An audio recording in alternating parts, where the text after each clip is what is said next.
Yo, what's going on? It's your man Carl 100 Acre Woods back again with the One Funnel Away Challenge. This mission is about doing your origin story. We talked about the Epiphany Bridge, which was the story and the hook story offer sequence. And basically, the origin story is how I got involved in whatever it is that I'm about to tell you about. So, this particular origin story is how I got involved with the Akai MPC.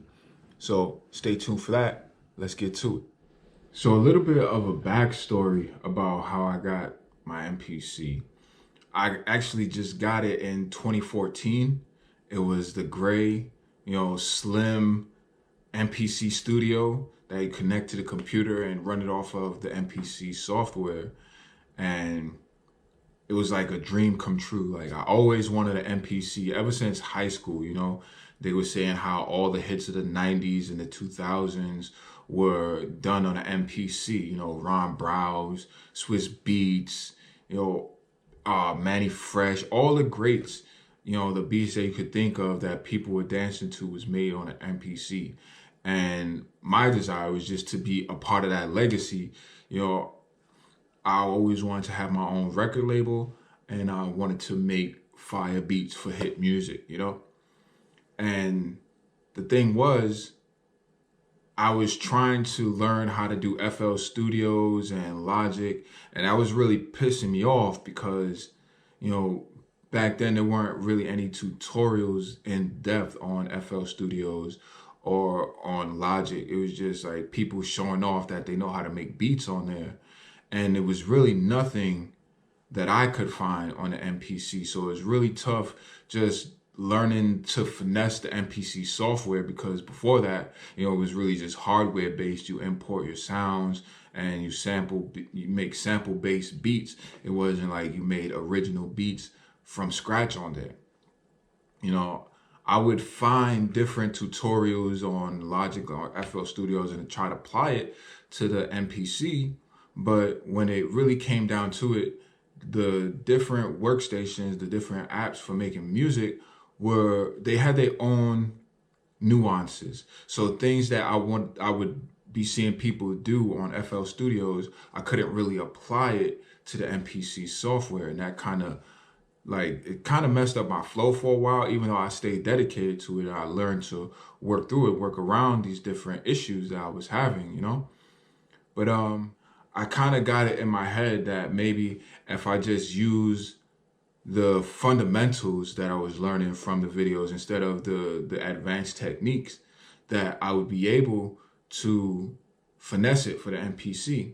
So one of the companies that I was familiar with, or the streamers, was Game from BusyWorks Beats. And at that point, around 2014, 2015, he was just releasing program after program after program for really learning how to do music on the audio workstations. So I think it was how to mix beats. It was music theory in a day.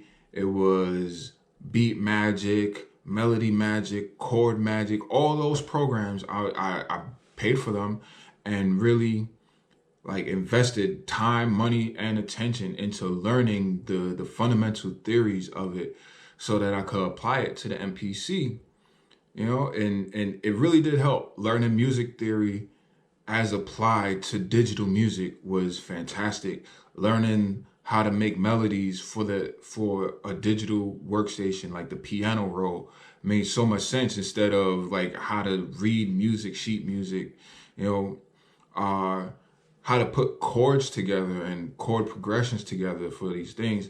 At that time, people were trying to, come up with the press one button and it plays a whole chord, or, those types of things weren't really helpful for advancing my music knowledge.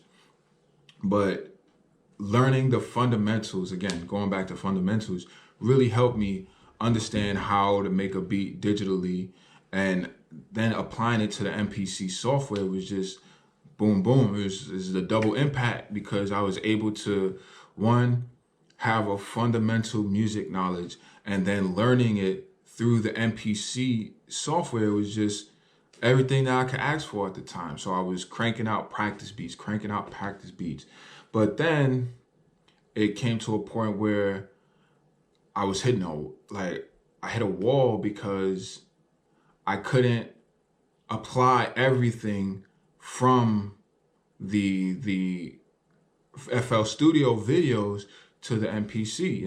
Like I said, they have different frameworks, different software nuances. So I started writing down my problems that I was having with the MPC and finding different workarounds to solve it. So I basically collected a bunch of notes and started solving my own MPC problems. And that started to help me, So at the end of that, I came up with my own. So I was able to, basically compile a bunch of solutions and workarounds for the MPC software. And a few years later, like the MPC Live came out. And once that was available, I had my own standalone MPC where I'm able to make beats on the go. I'm able to come home and mix them down. I'm able to make beats like at home, able to record now. I'm able to like track audio. I'm able to make a whole song in the MPC, and I don't have to use any outside software like Pro Tools. Even though that's like an industry standard, we could just bounce down the tracks and send them to a mixing engineer and send it to a mastering engineer to finalize and get it ready for mass production. But I think I transformed from being someone who just wanted to make beats on an MPC and just publish them, to whereas now I'm able to make a whole song on an MPC, and I'm actually able to share that knowledge with people who are just brand new to the MPC.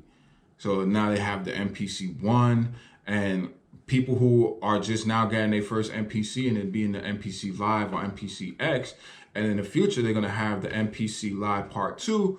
So I'm able to share that body of knowledge with a whole new generation of MPC users and be a part of the legacy in that way. And it's something that I never thought that I'd be able to do. So like I was saying, I'm able to make a whole song in the MPC Live and in the MPC software and get it ready for mastering.